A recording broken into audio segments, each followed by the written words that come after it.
Thank you, Mr. Foster. Ellis Earl Brown waved goodbye to his teacher, then trekked with his sister, Carrie Ann, along the dusty path toward home. Mr. Julius Foster always offered to drive his lime green station wagon all the way to the end of the winding path to drop Ellis Earl and Carrie Ann off directly in front of their house. But regardless of how much 8-year-old Carrie Ann begged him to accept the ride, 11-year-old Ellis Earl always adamantly refused, even when the sky threatened rain, as it did today. Ellis Earl was grateful that Mr. Foster was kind enough to include them in his carpool of 9 students to whom he gave a ride to and from school each day. But Ellis Earl didn't want the other students to see the place they called home. Because it was Friday, Carrie Ann began skipping down the road, singing a made-up song about how glad she was that she didn't have to get up for school the next morning. But Ellis Earl dreaded the weekend. The weekend meant 2 whole days with no school and no grand selection of books from Mr. Foster's shelf, except the one book Ellis Earl was allowed to take home to read to his younger siblings and the one book he was allowed to take for himself. Today, he wasn't at all happy with his selection. Ellis Earl preferred the books with lots of pictures, but his friend Philip loved the Hardy Boys mysteries, and this is what he had challenged Ellis Earl to take home for the weekend. Ellis Earl wasn't interested in reading The Secret of the Old Mill, but not wanting to be called a chicken, he had accepted the challenge and brought the book home.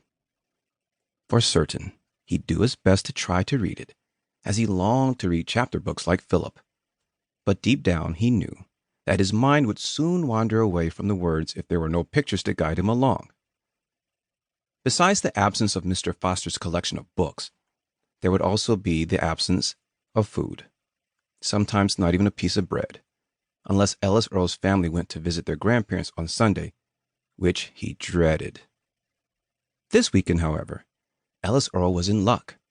Mr. Foster had given him the leftovers from a surprise afternoon snack for his class.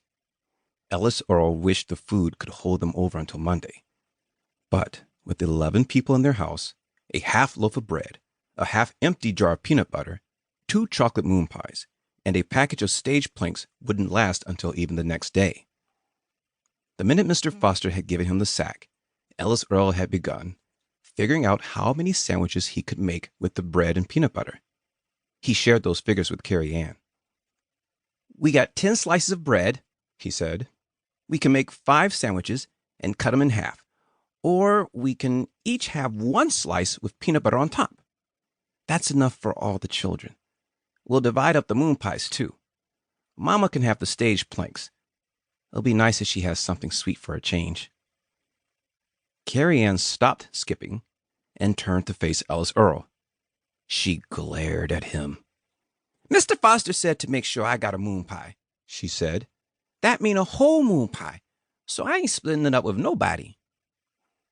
Ellis Earl waved her off. "Don't be selfish. We can split these moon pies 6 ways. Everybody ought to get to taste something sweet." "I'm hungry enough to eat both of them moon pies and all that bread and peanut butter right now," Carrie Ann said, licking her lips. "Stop acting greedy. We can't eat up everything by ourselves. It ain't right." Having eaten only 1 meal that day himself, Ellis Earl would have gladly eaten all the food right then and there, had he been as oblivious to their family's plight as his younger sister was. But he wasn't as oblivious as Carrie Ann, so he would never think of devouring a whole sack of food and not sharing it with his siblings, especially 10-year-old Oscar, who had become too ill to attend school. Ellis Earl knew that all the family who were home during the day had probably eaten little more than a couple of biscuits at best. He was fortunate that Mr. Foster always brought lunch for his students.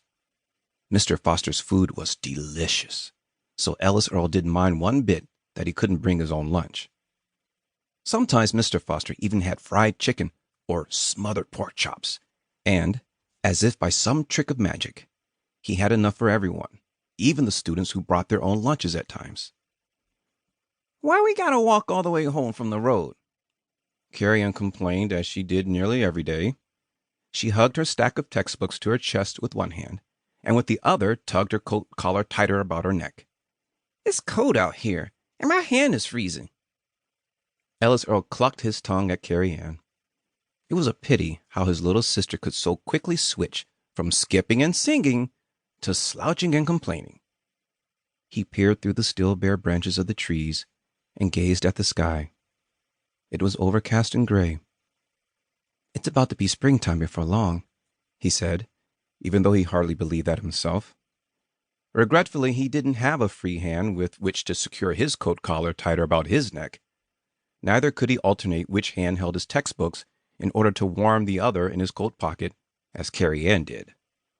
But cold hands were a small price to pay to avoid the humiliation he would feel if the other children in the carpool ever saw his house.